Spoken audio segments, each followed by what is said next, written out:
Welcome to the channel. இப்போ நீங்கள் பார்க்க போகிறது வந்து ரவா வடை. அதுக்கு வந்து ஒரு ஆழாக்கு தலை தட்டி இது ரவை எடுத்திருக்கேன். அதுக்கு 2 டம்ளர் தண்ணி ஊற்றிருக்கேன். இப்போ கொஞ்சம் சால்ட்டு போட்டுக்கலாம்.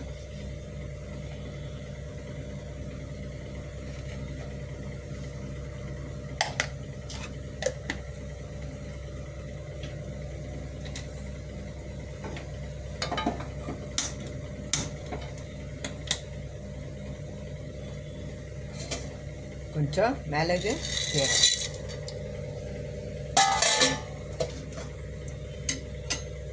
இஞ்சி,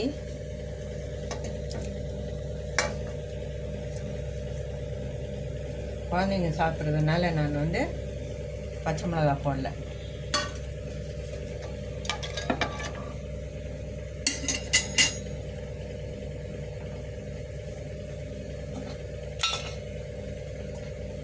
கொஞ்சம் ஆயில் எடுத்துக்கலாம். அப்போ தான் வந்து ரவை வந்து கட்டியாக வராமல் இருக்கும். கொதிக்கட்டும். தண்ணி கொதி வந்துச்சு. இப்போது ரவை போட்டுருவோம்.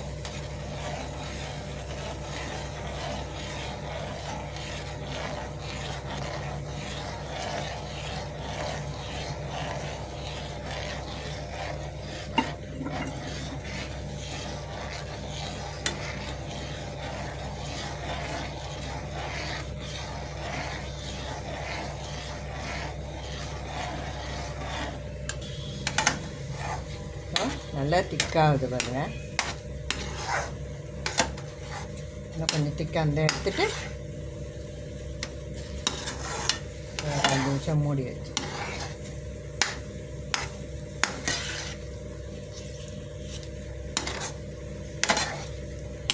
அவ்வளோதான். இதை ஆறட்டும். கொஞ்சம் ஒரு 5 மினிட்ஸ் கழிச்சு பார்க்கலாம்.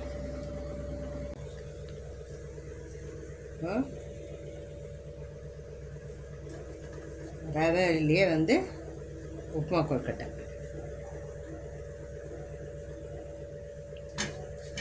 அப்புறம் நீங்கள் அதே உப்புமா பண்ணுற மாதிரியே எல்லாம் பண்ணி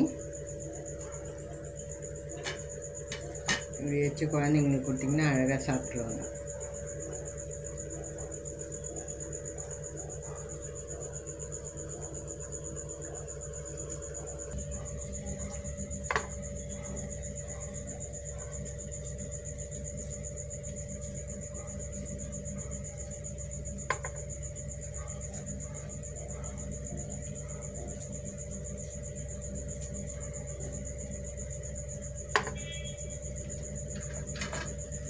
ரவா கொழுக்கட்டையும் வந்துடுச்சு.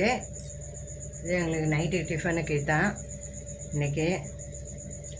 இந்த உப்புமா கலர்ற மாதிரி கலரி அப்படியே பிடிச்சி வச்சிட வேண்டியதான். உப்புமா கொழுக்கட்டை ஈஸியாக செய்திடலாம். ஈவினிங் ஸ்நாக்ஸாகவும் சாப்பிட்லாம், இல்லை பிரேக்ஃபாஸ்ட் டின்னர் மாதிரியும் சாப்பிட்லாம்.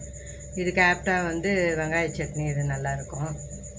இந்த வீடியோ பிடிச்சிருக்கோம் நம்புகிறேன். பிடிச்சிருந்தா லைக் பண்ணுங்கள், ஷேர் பண்ணுங்கள், எங்கள் சேனல் சப்ஸ்கிரைப் பண்ணுங்கள். எல்லோரும் சாப்பிடுவாங்க. தேங்க்ஸ் ஃபார் வாட்சிங்.